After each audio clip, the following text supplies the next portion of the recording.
So obviously things can't quite be transitive over always between pro and Olympics. Take a guy like Auston Matthews, for example. If Yeah. Auston Matthews, who I believe as of right now is the American team leader in points, I'm not saying that's reflective of him being the best player or even being the most consistent player offensively to this point, because that's probably not true. But as of right now, is the team leader in points. When you go look at the Puckpedia in 10 years, that's what it'll say. He's first in points. A guy who has always had playoff struggles throughout his career. Has been labeled a loser in Toronto. I mean, obviously the people still like him up there, but like it's looking more and more like, hey, maybe it's his fault if they don't figure it out this year after Marner gets moved out to Vegas. How much can his legacy change if Team USA gets it done and say like, Mhm. let's say it's the 2010 Winter Olympics and just flipped in reverse.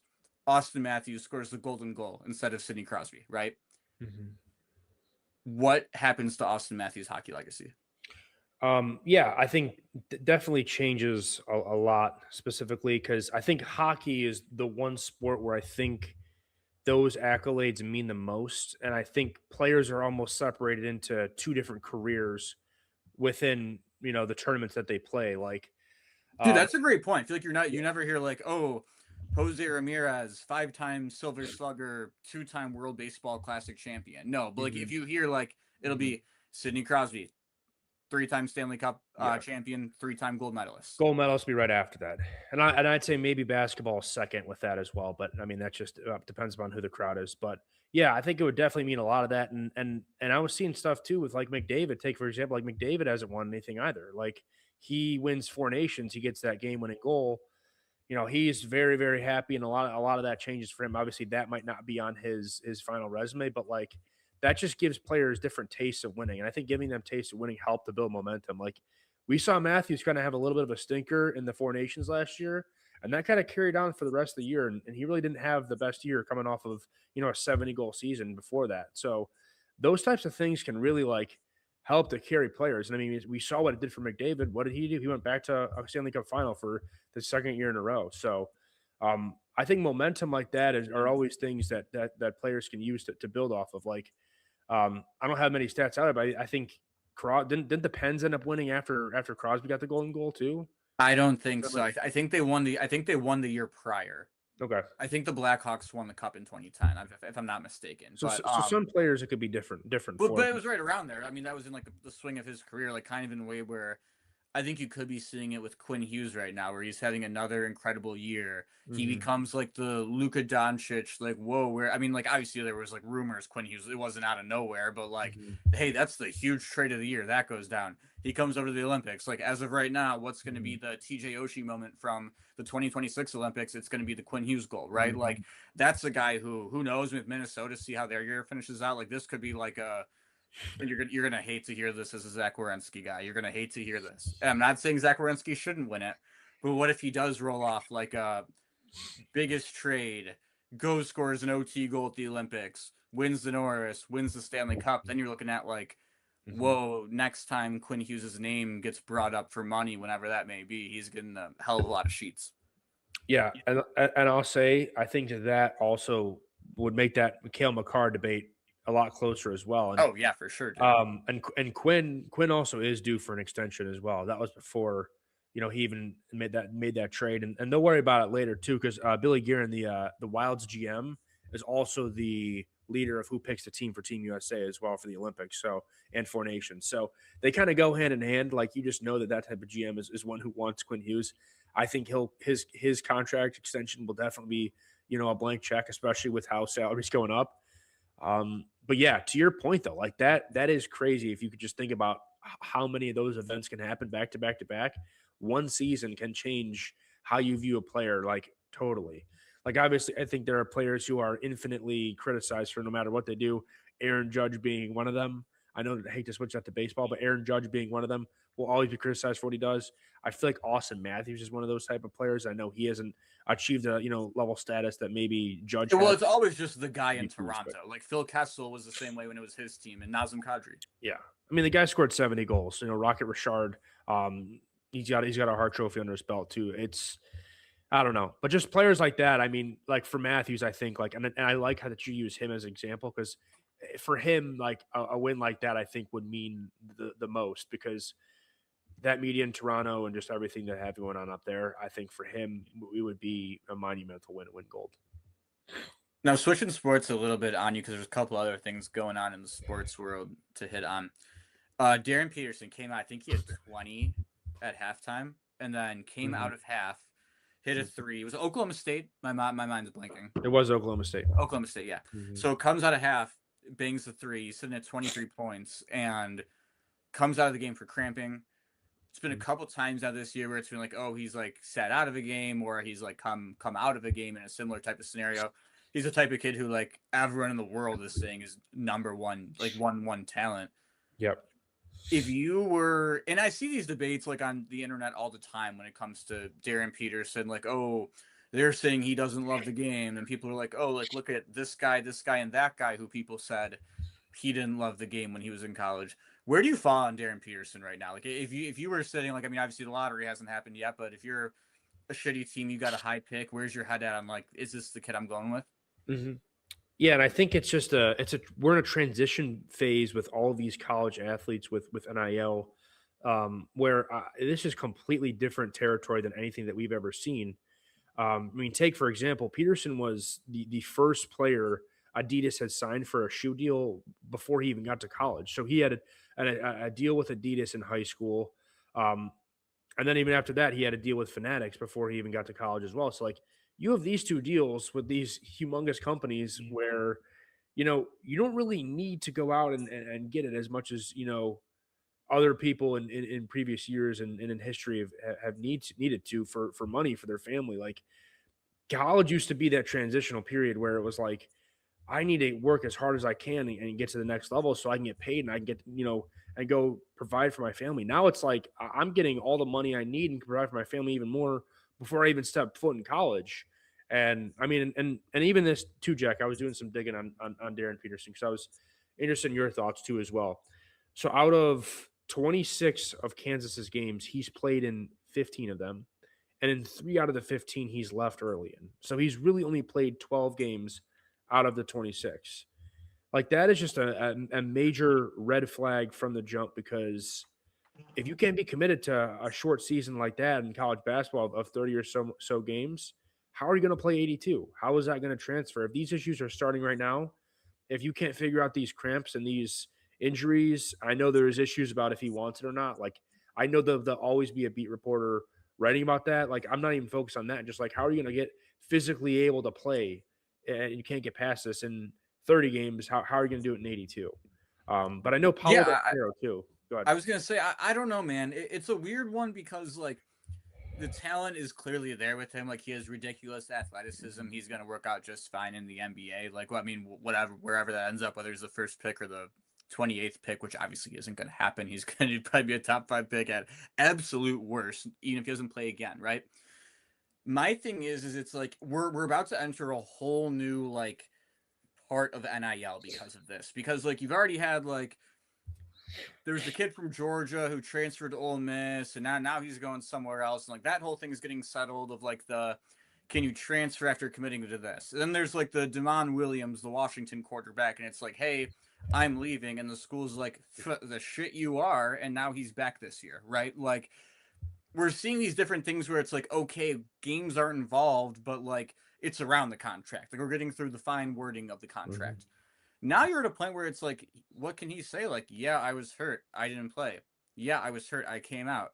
Yeah, when I was out there, I had 23 points in 19 minutes or whatever it was. Like, there's not, or I would have to think, there would not be a way to like rescind things that have already happened out of this. Like, in the future, could there absolutely be language that is like, hey, in order to get this, you need to play in X amount of games, and then they can take out like insurance policies on the deals. I don't know how it would Yeah. work, but they're going to find a way to regulate it and eventually at some point in time. But it's just interesting because from the other side of Darryn Peterson, it's like, what can you do to stop him? And again, I'm not even saying like maybe the kid has been hurt half their games and gotten hurt in 3 of the others, but I don't know, dude. Yeah, I think as a whole too, and the whole landscape of how NIL is obviously it's a dead horse conversation since it's been in existence for the past few years. But like even now, while we're on it with basketball, like I mean, you're seeing all those dudes who are going to the NBA, getting drafted, or signing G League contracts who still have eligibility in college basketball. Well, I mean, we're seeing some of them go back to college basketball now because, I mean, what's the point if you're on a team in a bad situation and you don't see yourself getting the NBA anytime soon or getting that contract renegotiated or re-talked about? What's the point of staying and playing in the G League and eating soggy subs in the road and taking bus rides all across the country? Why can't I go back to Texas Tech and have a deal with Beats and make 200 grand? You know, like Yeah. there's no incentive anymore of wanting to be in the G League. That's why you see all these dudes who want to go back and use every little bit of eligibility that they have. That's why dudes are writing and trying to get their waivers signed off by the NCAA to get another year. Like, was it like Trinidad Chambliss? The same thing like that. Yeah. You don't know what Pavia. his you don't know Paglia, you don't know what their shelf life in the NFL is. Neither do they. I mean, like they just want to milk this as much as they possibly can. No, absolutely. And last thing I wanted to hit on with you, Ethan. NBA, there's might be measures next year. Adam Silver has informed all 30 GMs to try and prevent tanking more. Do you think the NBA has a tanking issue? As dumb as because everyone's answer is yes. I don't totally agree with that.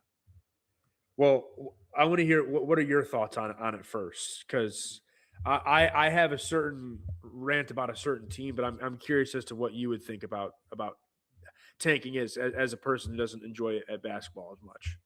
Yeah, I honestly don't think it's that big of an issue in the NBA, and that sounds really, really dumb when you first just look at it. But like, I view it as like the circle of life almost, like the way that different sports teams and organizations are run. Like, there's some not even just organizations, but like front office regimes who it's like, okay, look at the Clippers don't have a first round pick until 2078 because they tried to make their moves to go all in. Teams like the Cavs scarcely have first round picks the next couple of years because they went out to go get Donovan Mitchell when they were coming off of a time when they were tanking, right? Like, there's teams who also will sit and they'll like be content with like trying to keep one star like Dame Lillard, like Portland, and maybe you find a second like McCollum, and like they'll just try and hem and haw up to the 5 or 6 seed every year. Like, in order for these sports to work the way they do, you almost have to have these different levels of teams. I don't mean it needs to be like total like Pirates and Dodgers in baseball, where one team's spending $1 billion, the other spending $10. But I think it's part of the sport. Like, guys are always going to sit out. If you change rules of guys sitting out, guys will find new ways to sit out. Like, that's just how sports work. Like, if guys don't want to play, they're not going to play. If guys like, it also doesn't tanking make sense too? Like, we saw it work for the Astros in baseball, but like, Ethan, what are you thinking? Like, okay, we have a young small forward we took with the 25th pick last year, or maybe, that's like kind of like Tyson's story almost in a way. And then you got like a DeAndre Hunter type guy. Obviously, the Cavs aren't tanking, but like, okay, we want to get the younger guy more minutes. We're not going to extend this older guy. Yeah, we might lose a couple of games off of it. Not that that's what having with Tyson had a better year than Hunter, but like, yeah, why don't you just make that flip and just try and build for your future and give young guys minutes? Like, I don't. Am I that crazy? No, you're not crazy. And the main example I was going to use specifically what I was talking about was the Utah Jazz this year. I'm not sure if you saw that before All Star break when I think it was Jaren Jackson Jr.'s first game that he played with the Jazz. I think they were up 7 to 8, 9, 10 points going into the fourth, and Jaren Jackson Jr., Laurie Markin, and Walker Kessler, none of them see minutes in the fourth, and they end up losing the game. Like, I understand that could be an argument for tanking, and that makes complete sense to me. I don't know, because now it's like Jaren Jackson Jr. is out for the year. Walker Kessler is out for the year. AD. Yeah, Anthony Davis is out for the year. Trae Young not going to return. Like, these teams that are bad, why do they have any incentive to rush these stars back for next year? Why not just retool and start it over again for the year after? Like, I totally get it, and I get the competitive advantage. And like, Adam Silver's throwing out fines like it's candy. Like, he fined the Pacers the other day for it as well. Like, for resting Siakam, like he's actively trying to change this. But I mean, in a season that's so long with so many injuries, it's like we saw it last year, but it's almost like the team that can make it to 82 and make it to like to the end without, so many injuries. Like it's just so different than it used to be. Where like if you had My, those stars near the star power, it was just a guaranteed finals run. my thing though with it, and yeah, like if you're like actually like in an individual, like there's a basketball game going on and you are up by X amount of points and you take Yeah. everyone out, like yeah, you shouldn't do that. Obviously, I'm not saying you shouldn't do that, like Yeah. with what happened with the Jazz, for example. But with sitting out guys like AD if he's half hurt, or like I mean Kyrie's like taking the extra time to recover Yeah. for his leg and stuff. In a way, do you really need to police that as a league? Because I think my opinion of it is like, okay, let's say what's his insert any stars out for the year on a bad team that only has 2 to 3 players who are worth going to see. Giannis, the If Bucks. let's say the Bucks are out of it and Giannis is like, yeah, I'm going to sit out the rest of the year. Who the hell is going to go to games? They're going to get punished in ticket sales. They're going to get punished in merchandise. They're going to get punished in sponsors when like things aren't going to look as good the next year. Like teams get like, hey, like the money doesn't come in the same when you're not good. That's just a fact. Like that's why like ultimately no one wants to be. That's why most teams at least want to be in the like, hey, we're going to be in the play-in every single year and maybe we'll make a run one of these years because we got this one guy. Like it teams at least try and get to that. Like I feel like when teams do this tanking thing, it's like they're not like how many teams are bottoming out for 10 years and it's just like they're resting guys all the time and they're just like, I mean, no, you get the first pick eventually, right? Yeah, and what's kind of sad too is some of these teams are getting accusations for tanking when they're just genuinely just bad teams. Like they just play bad basketball, and that to me is also just objectively hilarious about it as well. But yeah, to put a pin in it, I think that the NBA this year has been to me more entertaining than I think a lot of the years that's been. A lot of these stars have been playing. We haven't seen that many people get injured. We haven't seen that many people, have issues with load management. We've had a lot of fun stories. Giannis getting traded, like the heat up of Giannis getting traded, but doesn't actually end up getting traded. Harden gets moved to his next team. What is that going to end up happening with our Cavs? Like there are a lot of good storylines, and I think that covers up kind of the ugly without the bottom of the standings because there is a little bit of ugly going on over there. Like I mean, the Wizards have 2 superstars just waiting to play, and I get that they might not be healthy, but it's just absurd to me. Just absolutely absurd to me. Hey, how about that? Pretty good, no? It's pretty good. All right, we'll call it on that. Thanks for tuning in. Final score real quick. Final score USA Slovakia. I'm gonna go 3-2-1 USA. Oh, I thought you were saying 3-2 at first. It was like 3-2-1. But yeah, 3-1 sounds good. All right, yeah, give me. So their goalie's from the Iowa Wild, right? Yeah, I just had it. So. He's got like a 920 save percent or something. It was Dvorsky, by the way. You were correct. Yeah, it was Dvorsky. 5-1. You get a hey, like everyone who said we didn't bring enough scoring. Take a look at this, and I think they go out there and like because even, I mean they won handily enough in those first couple of games, like the Germany game, whatever. Like but they never quite like reached that like okay, you should check the box score, and it's like okay, we 9-0 these guys, 5 rip on Germany, and 8 rip. You haven't seen that yet out of Team USA. I think you see him hit that second gear. And by the way, that goalie has an 884 save percentage on the Iowa Wild. Best of luck to you, bud. That guy does? Yeah, the goalie that we're facing is an 884 save percentage. In the Olympics, he's been incredible. He's been like the story of the Olympics, I think. In the Olympics, he's got a .932. How does that happen? In the Olympics, 2.67 goals against, 932 save. For the Iowa Wild, 3.33 goals against, 884 save percentage. The Olympics, man, the Olympics. And this is a story right here. This could mean a lot for this goalie. It could be. Imagine he beats US. He's going ring chasing. All right, we'll see you sometime soon.